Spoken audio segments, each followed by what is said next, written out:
श्री गुरु तेग बहादुर साहिब के 350वें शहीदी दिवस को समर्पित पंजाब सरकार की श्रद्धा और सत्कार से भरपूर पहल। पंजाब के 23 जिलों में गुरु साहिब के जीवन और बलिदान को दर्शाते light and sound show Srinagar, Gurdaspur, Faridkot और तख्त श्री दमदमा साहिब, तलवंडी साबो से अनंतपुर साहिब तक 4 महान नगर कीर्तन तथा 23, 24 और 25 नवम्बर को अनंतपुर साहिब में होने वाले भव्य समागमों में मुख्यमंत्री सरदार भगवंत सिंह जी मान की ओर से सभी को नतमस्तक होने का हार्दिक अनुरोध। आइए अपनी अटूट श्रद्धा और सत्कार के साथ इन समागमों का हिस्सा बने। नमस्कार, मैं पंकज प्रसून। रक्षा मंत्री राजनाथ सिंह का बयान आपने सुना होगा, जिसमें वो ये कह रहे हैं कि बॉर्डर बदल सकते हैं पर संस्कृति नहीं बदल सकती। वो बात कर रहे थे सिंध की संस्कृति की। रक्षा मंत्री राजनाथ सिंह ने कहा कि पता नहीं कब सिंध के लोग ये फैसला कर ले कि आज से हम भारत का हिस्सा हैं और बॉर्डर बदल जाए। सबसे पहले रक्षा मंत्री राजनाथ सिंह ने क्या कुछ कहा है वो सुनते हैं, और इसके बाद इसके पीछे की कहानी बड़ी दिलचस्प है, मजेदार है।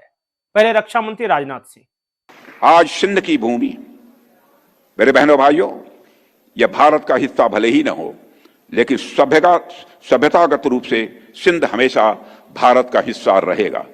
और जहां तक जमीन की बात है तो बॉर्डर्स तो बदल सकते हैं, क्या पता कल को सिंध भारत में फिर से वापस आ जाए। आखिर राजनाथ सिंह जो भारत के रक्षा मंत्री हैं, उन्होंने ऐसा क्यों कहा कि सिंध भारत का हिस्सा बन सकता है?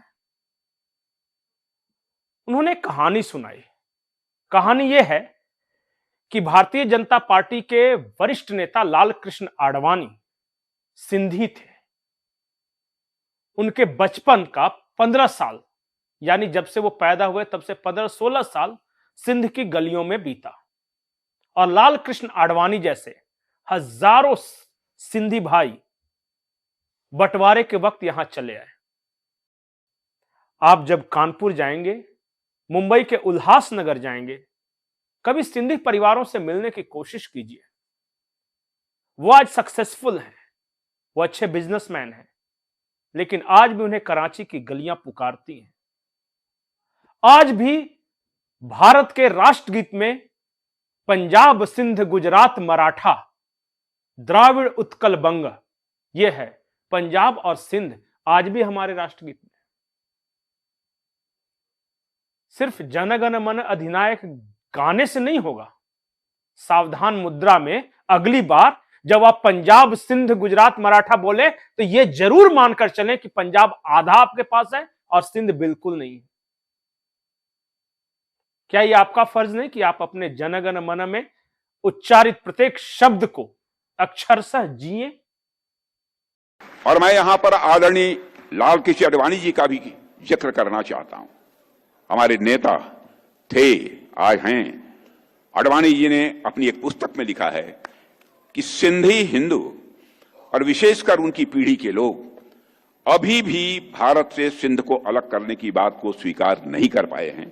न केवल सिंध में बल्कि पूरे भारत में हिंदू सिंधु नदी को पवित्र मानते थे।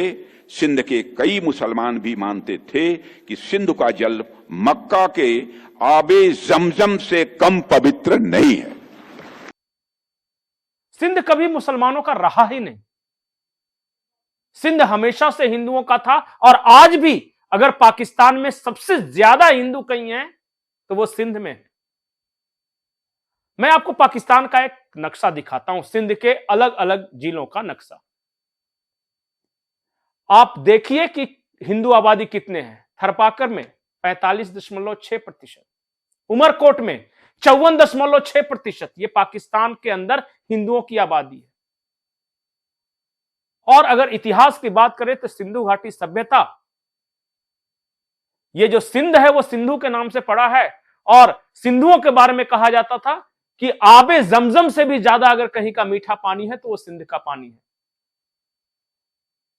पहली बार सिंध पे मुसलमानों का आक्रमण हुआ 1712 में।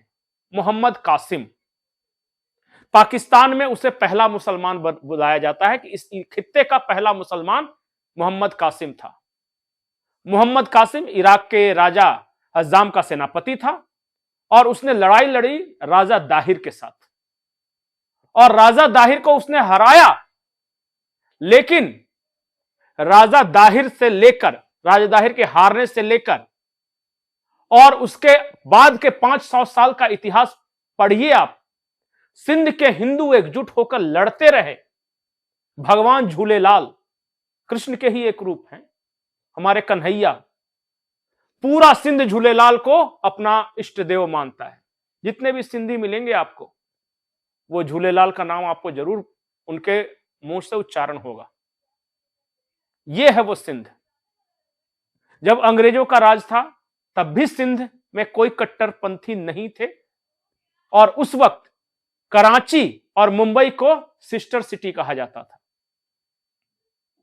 इसलिए राजनाथ सिंह कह रहे हैं कि हमारी संस्कृति एक है, व्यापार की संस्कृति।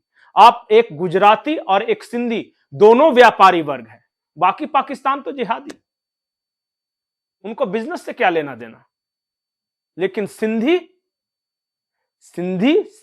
जिनसे नाम पड़ा है, और जो पर्शिया के लोग हैं आज भी सिंध को हिंदी ही बोलते हैं, और सिंध के आसपास के रहने वाले को हिंदू ही बोलते हैं।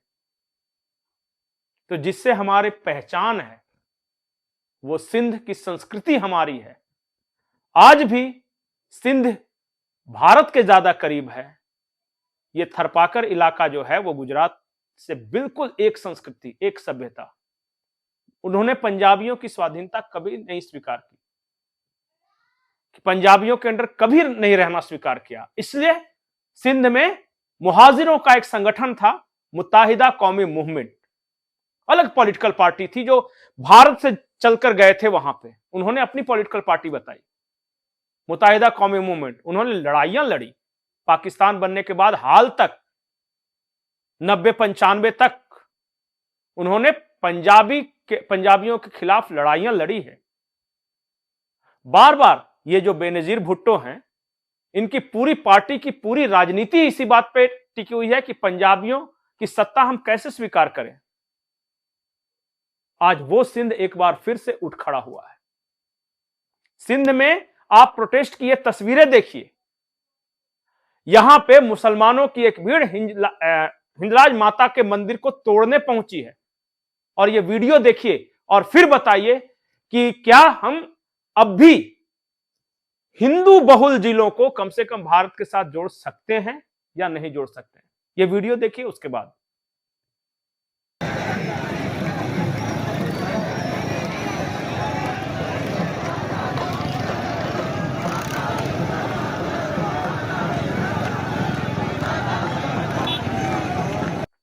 अब पता चला कि सिंध कैसे आ सकता है। अब मैं स्पेसिफिक बात बताता हूं। वेस्टर्न कमांड के आर्मी चीफ है वहां, उन्होंने एक दिन पहले राजनाथ सिंह के बयान से एक दिन पहले एक और बयान दिया।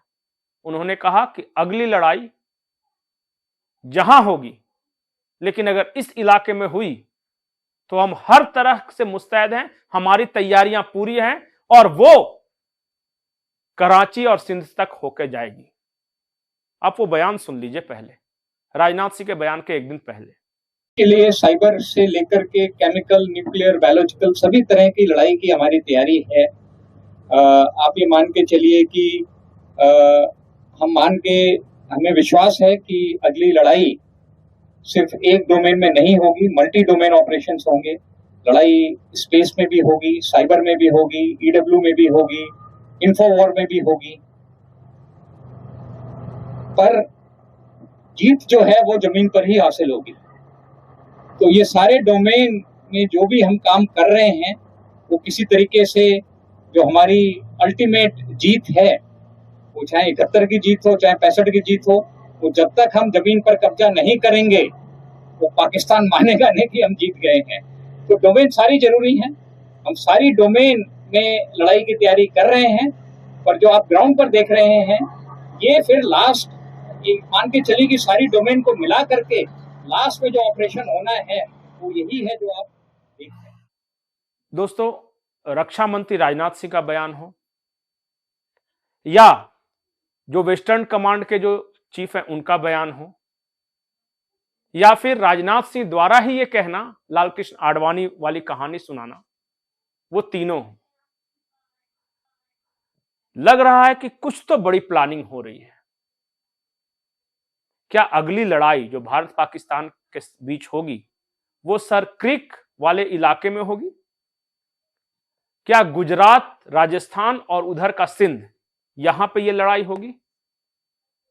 और क्या सिंधु सचमुच कभी हिंदू हो सकता है? क्या भारत के साथ मिलेगा? क्या जनगण मन जो हम गाते हैं पंजाब सिंध गुजरात मराठा, तो वो सिंध हमारे देश का हिस्सा होगा? आपको क्या लगता है कि क्या सचमुच कुछ प्लानिंग चल रही है या यूं ही बयान दिया गया है? अंदर कुछ तत्व भी है, कुछ ठोस भी है, या सिर्फ बस एक बयानबाजी भर है? आप अपनी राय कमेंट सेक्शन में जरूर लिखें। नमस्कार।